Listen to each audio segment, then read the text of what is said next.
ఆ కోపంతో కక్షతోనే వచ్చి నన్ను కొట్టిండు. ఆ సామ్ క్రిస్టియన్, ఆ సామ్ పేరు జోసఫ్ ప్రేమ్ అని చెప్పేసి అతన్ని సస్పెండ్ చేయాలి. వాళ్ళు కూడా అతని యజమాన్యం కూడా అతని మీద కేసు పెట్టాలి. అతనికి అన్ని శిక్షలు. ఆ సామ్ క్రిస్టియన్ ముందు నుంచే టార్గెట్ పెట్టిండు.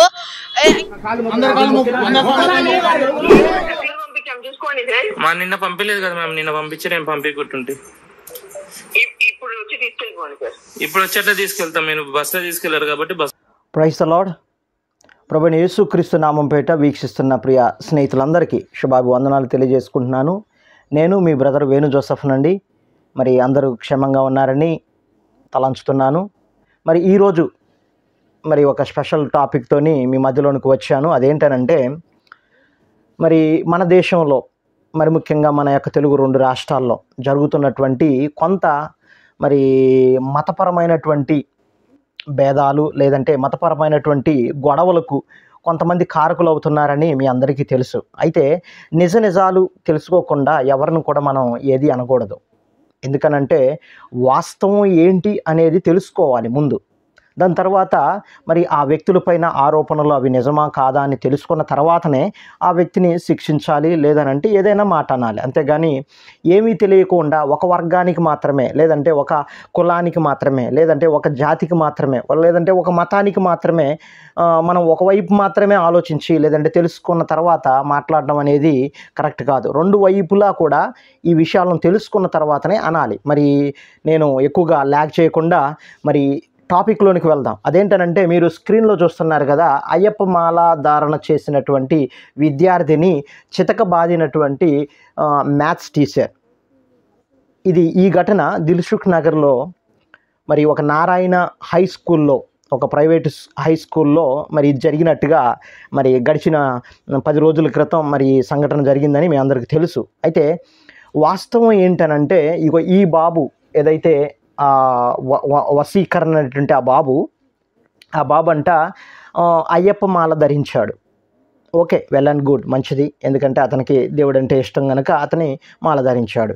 అయితే మరి గతంలో ఒక చిన్న బాబు కూడా హైదరాబాదులోని అంటే ఢిల్లీ పబ్లిక్ స్కూల్ నుండి అతన్ని పంపించినటువంటి తీరు కూడా సోషల్ మీడియాలో వైరల్ అయింది. వాస్తవానికి రియల్గా మాట్లాడితే ఈ బాబు 9th క్లాస్ చదువుతున్నాడు. అదే రీతిగా అతను ఏదైతే సంఘటన జరిగిందో ఆ సమయంలోనంట ఈ బాబు ఏం చేశాడనంటే వేరే అతనితో మాట్లాడుకుంటూ ఉంటున్నాడు. అయితే అలా మాట్లాడుకుంటున్న క్రమంలో మరి ఏదైతే మరి ఇతన్ని కొట్టారు అని ఆరోపణ చేస్తున్నాడో ఆ టీచరు అతని పేరు వచ్చేసి జోసఫ్ ప్రేమ్రాజ్ గారు.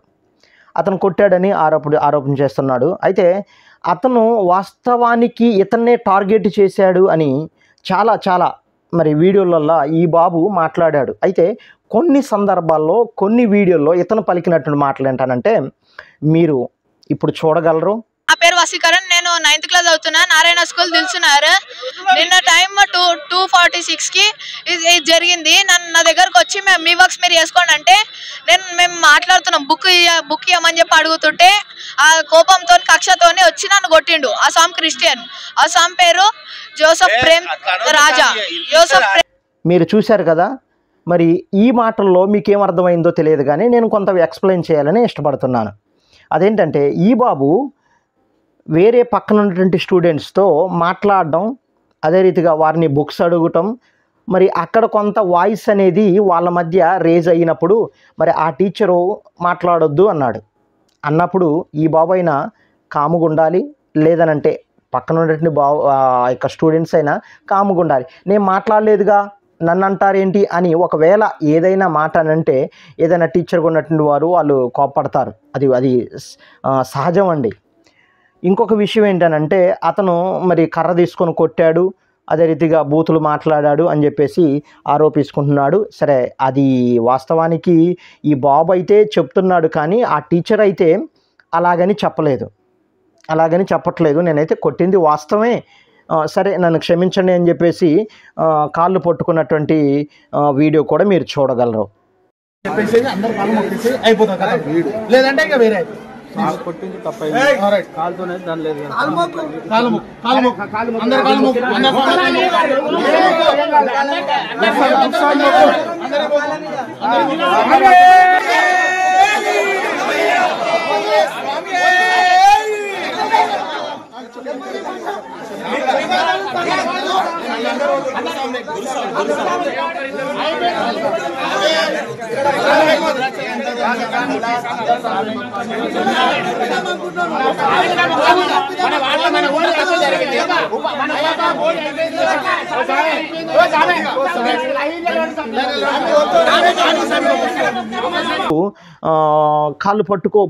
పట్టుకోనని గట్టిగా బెదిరిస్తూ అతన్ని ఏకవచనంతో మాట్లాడుతున్న రీతిని మీరు చూడగలరు.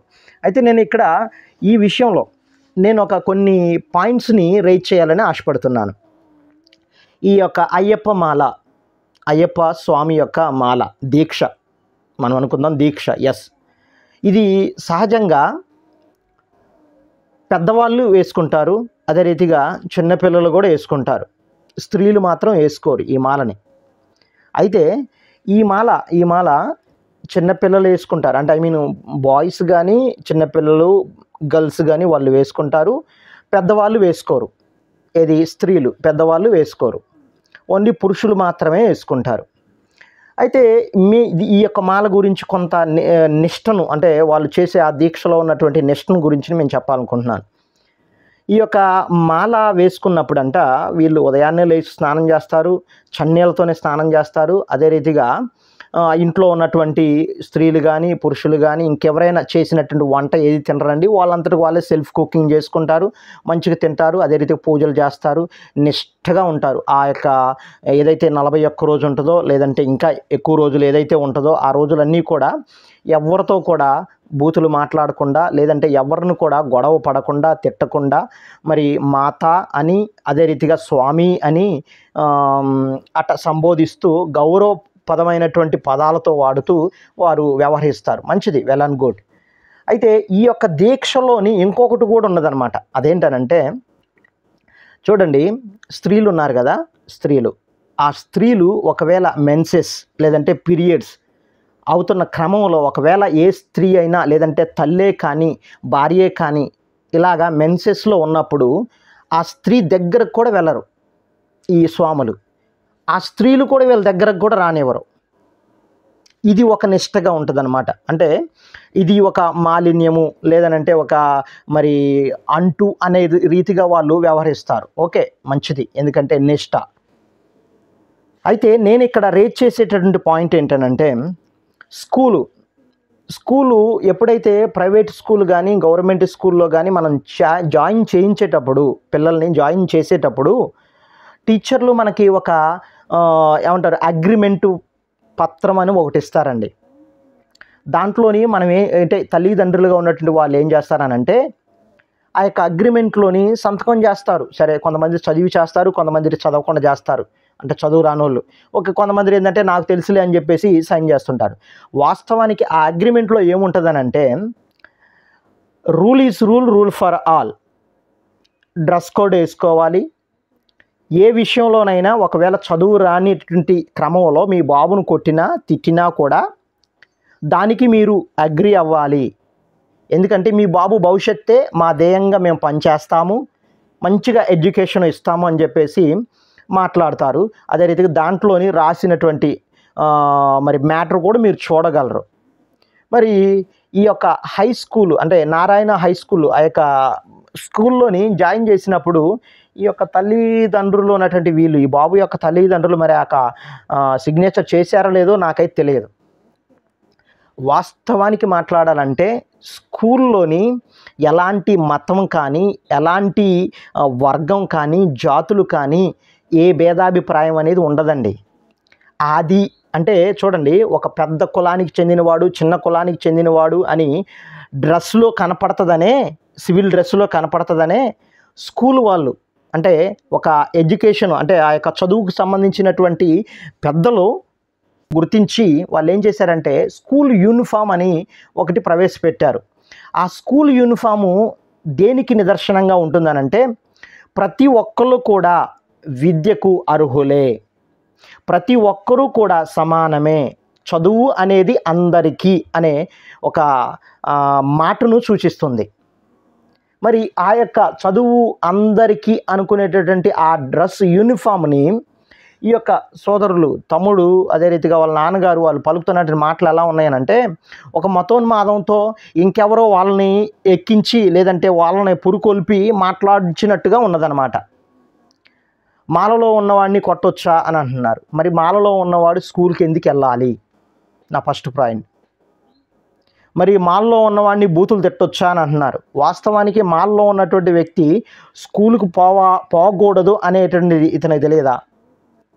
పూజలు చేయించుకోవడం లేదంటే పూజలు చేయాలి అనుకున్నప్పుడు ఇంటి దగ్గరే ఉండాలి, గుళ్ళోకే వెళ్ళాలి, అంతేగాని స్కూల్కి ఎందుకు వెళ్ళాలి? స్కూల్కి ఎవరు వెళ్తారండి? చదువుకోవడానికి వెళ్తారు. టీచర్ కొడతాడు పిల్లల్ని చదువు రాకపోతే, అరిస్తే తిడతాడు, అరిస్తే ఏమంటాడు, ఇంకా చాలా అంటాడు, ఎందుకు అరుస్తున్నామని చెప్పేసి ఇంకా అంటాడు. నేను అడిగే ప్రశ్న లేదంటే నేను మీకు ఇచ్చేటటువంటి జవాబు ఏంటనంటే, స్కూలుకి వెళ్ళే పిల్లలకి దయచేసి ఇలాంటి మతపరమైనటువంటి రిలీజియస్ థింగ్స్ ఏదైతే మాళ్ళ కానీ దీక్షలు కానీ ఈ దయచేసి చేయకండి. ఎందుకంటే ఏదైనా భక్తి ఉన్నదనంటే మన ఇంటి దగ్గర చేసుకుందాం, మన గుళ్ళో చేసుకుందాం, మన చర్చిలలో చేసుకుందాం, మన మసీదులో చేసుకుందాం, అంతేకాని వాళ్ళని ఒక మతపరమైనటువంటి విధ్వంస అంటే నెలకొల్పే వ్యక్తుల్లాగా వాళ్ళని తయారు చేయకూడదు. వాళ్ళ నాన్నగారు చెప్తున్నారు, 9 సంవత్సరాల నుండి మరి మా బాబుకి ఇలాగే మాల వేస్తున్నామండి, ఏ రోజు కూడా రాలేదు, మరి ఈ సంవత్సరమే అయింది అని అంటున్నాడు. అంటే 9 సంవత్సరాల నుండి నువ్వు మాల వేస్తున్నావు, వెల్ అండ్ గుడ్, కానీ స్కూల్కి పంపించకూడదు అనేది నీకు తెలియదా?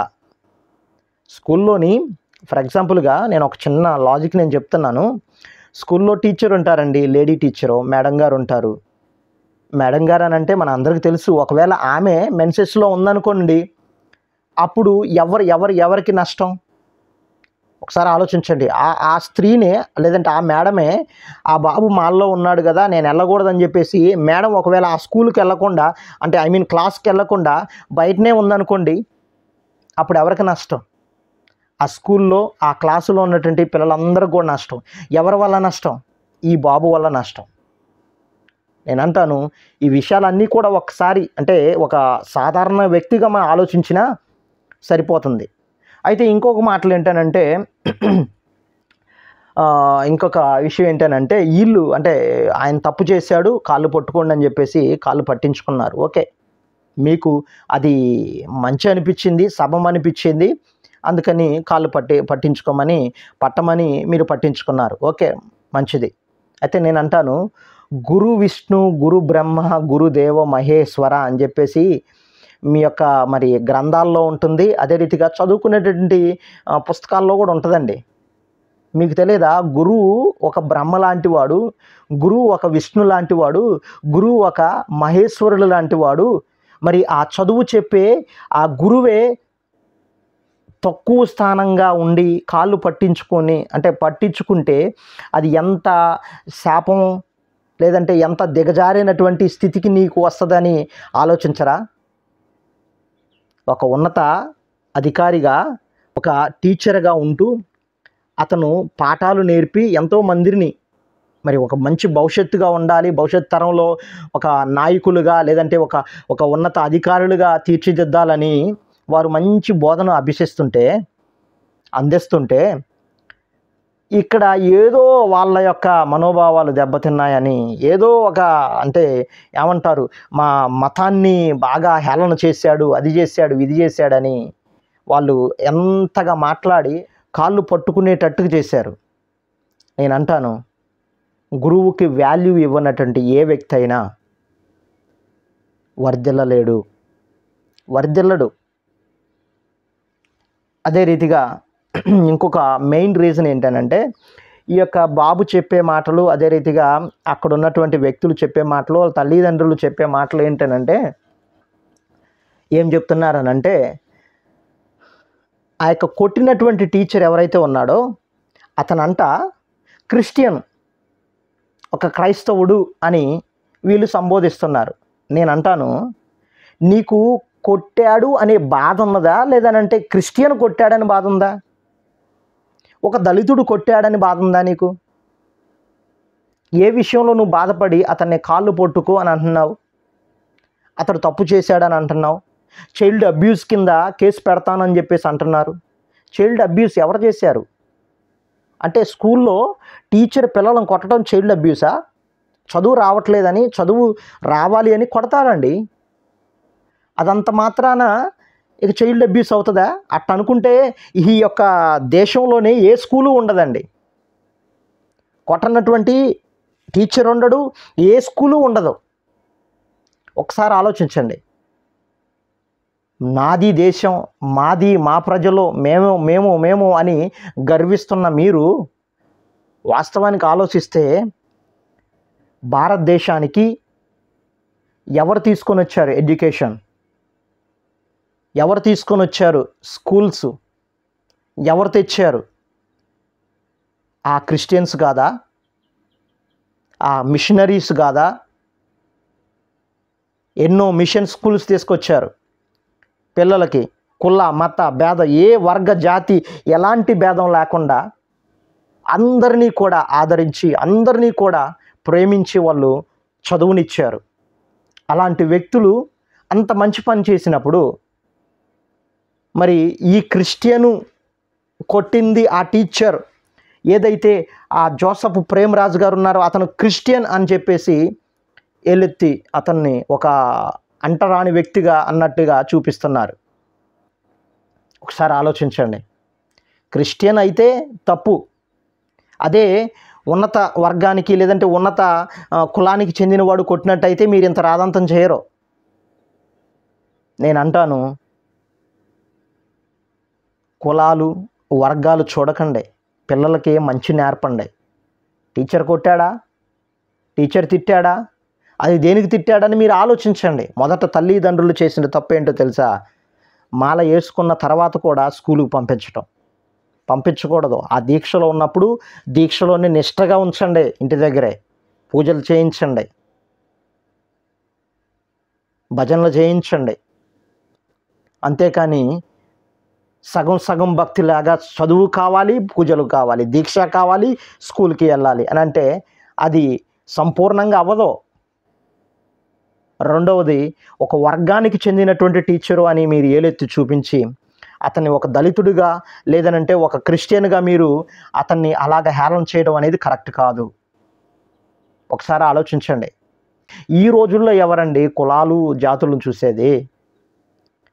అందుకనే ఎడ్యుకేషన్ ఈజ్ వెరీ ఇంపార్టెంట్. చదువు అనేది చాలా ప్రాముఖ్యం. ఒక హోటల్కి వెళ్తామండి, ఒక రెస్టారెంట్కి వెళ్తాం, ఏదైనా భోజనం ఆర్డర్ చెప్పుకుంటారు. ఏది ఉన్నత వర్గం వాళ్ళు, చిన్న వర్గం వారు కూడా అంటే తక్కువ జాతి వాళ్ళు కూడా అదే హోటల్కి వెళ్ళాడు అనుకోండి, ఆర్డర్ చెప్తాడు. మీరెందుకు మా దగ్గరకు వచ్చారు, ఈ హోటల్లో మేము తిన్నాం అని చెప్పేసి లేసేసి వెళ్ళిపోతాడా? వెళ్ళిపోడు కదా.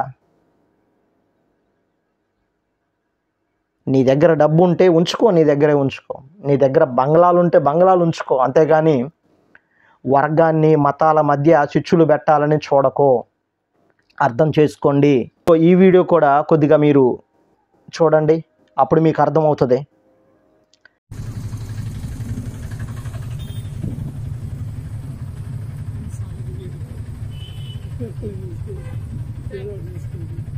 సాంశరణమయ్యప్ప ఏం చేయలేదు, నువ్వేం చేయలేదు, ఏం కాలే ఊరికే పంపించారు. Hello, yes ma'am. Good morning sir. సాంశరణం సార్, ప్రిన్సిపాల్ మాట్లాడతాను సార్, ఒక నిమిషం. చెప్పండి. హలో, సాంశరణం ma'am. Morning sir. Morning ma'am. Sir, మీరు అంత చెప్తే కూడా మళ్ళీ మీరు పంపిస్తే ఏం చేశారు? ఏమైంది మ్యామ్? నేను లెటర్ ఇచ్చాను కదా మీకు. మేము కూడా సర్క్యులర్ పంపించాం, చూసుకోండి సార్. నిన్న పంపించలేదు కదా మ్యామ్. నిన్న పంపించి నేను పంపించుకుంటుంటే ఇప్పుడు వచ్చి తీసుకెళ్ళిపోండి సార్. ఇప్పుడు వచ్చేట్లా తీసుకెళ్తాం. మీరు బస్సులో తీసుకెళ్లారు కాబట్టి బస్సులో పంపించండి. నేను ఆఫీస్లో ఉన్నాను. Class room. నేను ఆఫీస్లో ఉన్నాను మ్యామ్. అదే చెప్తున్నాను సార్, బాబు క్లాస్ రూమ్ లో లేడు, బాబు లైబ్రరీలో కూర్చొని ఉన్నాడు, ఎగ్జామ్ అక్కడే కండక్ట్ చేస్తాను, సాయంత్రం బస్ లో వస్తాడు. ఓకేనా సార్, సర్కులర్ ఆల్రెడీ వెళ్ళిపోయింది. ఇప్పుడు మా బాబు మీరు మా బాబుని అట్లా లైబ్రరీలో కూర్చోపెట్టారంటే అంటరాని వాడా, తను అంటరాని వాడా? సార్ అంటరాని వాడు ఇవన్నీ కాదు సార్. మీరు లైబ్రరీలో ఎలా కూర్చోబెడతారు? క్లాస్ లో కూర్చోబెట్టకుండా మీరు లైబ్రరీలో ఎలా కూర్చోబెడతారు మ్యామ్? తను అంటరాని వాడా? సార్ ఇప్పుడు మేము అంటరాని వాడా ఇవన్నీ అనట్లేదు సార్. మీరు లైబ్రరీ అట్లా సపరేట్ ఎందుకు కూర్చోబెడతారు? దీక్ష తీసుకుంటే సపరేట్ ఎట్లా కూర్చోబెడతారు? అది ఎంతవరకు కరెక్టు? అది ఎంతవరకు కరెక్టు? అది ఎంతవరకు కరెక్టు? మీరు క్లాస్ లో కూర్చోబెట్టండి చెప్తున్నా నేను. మీరు సపరేట్ గా కూర్చోబెడితే అది పిల్లలకి అవమానం, అది మాకు అవమానం. నేను మళ్ళీ చెప్తున్నాను, మీరు క్లాస్ లో కూర్చోబెట్టారా? సరే సరే, మీరు లైబ్రరీలో కూర్చోబెడతారా? మీరు ఇది ఢిల్లీ పబ్లిక్ స్కూల్లో జరిగినటువంటి ఇన్సిడెంట్. అయితే వాళ్ళ తండ్రికి చెప్పాడు ఆల్రెడీ, స్కూల్ నుండి లెటర్ వెళ్ళిపోయింది. ఏమన్నానంటే ఏ మాల ఇలాంటి రిలీజియస్ థింగ్స్ మీరు వేసుకొని రాకూడదు, పంపించకూడదు మీ పిల్లల్ని అని ఆల్రెడీ ఇంటిమేషన్ ఇచ్చారు. ఇంటిమేషన్ ఇచ్చిన తర్వాత కూడా ఈ వ్యక్తి ఏం చేశాడు, స్కూలుకు పంపించాడు. మరి అప్పుడు వాళ్ళు స్కూల్ మధ్యలో ఉన్నటువంటి పిల్లల మధ్యలో అందరిలో అతను ఒక్కడు ఒక వేరే రకంగా కనిపిస్తున్నాడని వాళ్ళు గుర్తించారు కనుకనే ఆ బాబుని ఇంటికి పంపించారు. అయితే ఈ యొక్క తండ్రి లాజిక్గా అడగాలని ట్రై చేస్తున్నాడు, కానీ అక్కడేమో పప్పులేం ఉడకో. ఇంటిమేషన్ ఇచ్చిన తర్వాత కూడా నువ్వు పంపించావు అంటే అది నీ తప్పు.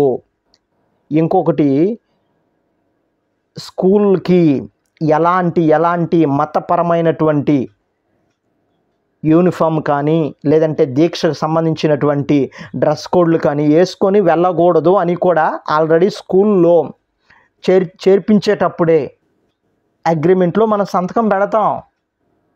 ఇవన్నీ తెలిసి కూడా తప్పు చేసి మరలా ఆ స్కూల్ని టీచింగ్ చేస్తున్న ఫ్యాకల్టీని తప్పు పట్టడం, వారిని ఒకవేళ వాళ్ళు ఏదైతే టీచర్లల్లా లేదంటే ఆ యొక్క స్టాఫ్లోని దళితులు ఉంటారో వాళ్ళని టార్గెట్ చేయడం.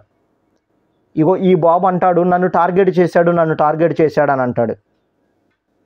బాబు నిన్ను టార్గెట్ చేసింది ఏమీ లేదు. అక్కడ చదవకపోతే ఏ స్టూడెంట్నైనా కొడతారు, అల్లరి చేస్తే తిడతారు, అరిస్తే అరుస్తారు, ఎందుకు అరుస్తున్నావు అంటారు. మాటలు ఎక్కువ, ఇంక నేను ఎప్పుడు అరిచాను, నేను ఎందుకు అరిచాను అని గట్టిగా మాట్లాడితే కొడతారు కర్ర తీసుకొని. ఈ విషయంలోని అందరూ కూడా స్పందించాలి. నాకు హైందవ సహోదరులు స్నేహితులు ఉన్నారు, ముస్లిం సహోదరులు స్నేహితులు ఉన్నారు. నేను ఫోన్ చేస్తే అన్నా అని చెప్పేసి మాట్లాడేవారు ఉన్నారు, తమ్ముడు అని చెప్పి మాట్లాడేవారు ఉన్నారు. ఏ ఒక్కళ్ళు కూడా మా మధ్యలోని ఎలాంటి మతపరమైనటువంటి భేదాలు రాలేదు, మతపరమైనటువంటి మాటలు కూడా రాలేదు. ఎందుకంటే వారి మతం వాళ్ళది, నా మతం నాది, నా మార్గం నాది, వాళ్ళ మార్గం వాళ్ళది. నేనేమంటానంటే నువ్వు వేసుకున్న ఆ డ్రెస్సును కాదు చూడాల్సింది, మనసును చూడాలి, మనిషి యొక్క మనస్తత్వాన్ని చూడాలి. అంతే తప్ప ఏదో ఒక ఉన్మాదముతోని చెలరేగుతూ మనుషుల మధ్య చిచ్చులు పెట్టాలని, వర్గాల మధ్య చిచ్చులు పెట్టాలని ఆ మతోన్మాదులు చేసే ప్లాన్లోని వీక్షిస్తున్నటువంటి ఎవరైనా హైందవ ముస్లిం క్రైస్తవ సహోదరులు ఎవరైనా కూడా ఆ మతోన్మాదుల చేతుల్లో లేదంటే వారు చెప్పే మాటలు వినకూడదు. ఒక మంచి సహోదరులాగా, ఒక తమ్ముడు అన్నయ్య, ఒక అక్క చెల్లెల్లాగా బ్రతుకుతున్నటువంటి మన మధ్యలోని ఆ మతోన్మాదులు పెడుతున్న ఈ యొక్క చిచ్చును మనం గుర్తించాలి. చూడండి, అక్కడికి వచ్చినటువంటి వారందరూ కూడా ఒక మతోన్మాద భావంతోనే వచ్చి వారు గట్టిగా అరుస్తూ వారు ఈ యొక్క ఇన్సిడెంట్ని, సన్నివేశాన్ని ఏదో చేయాలని సృష్టించారు.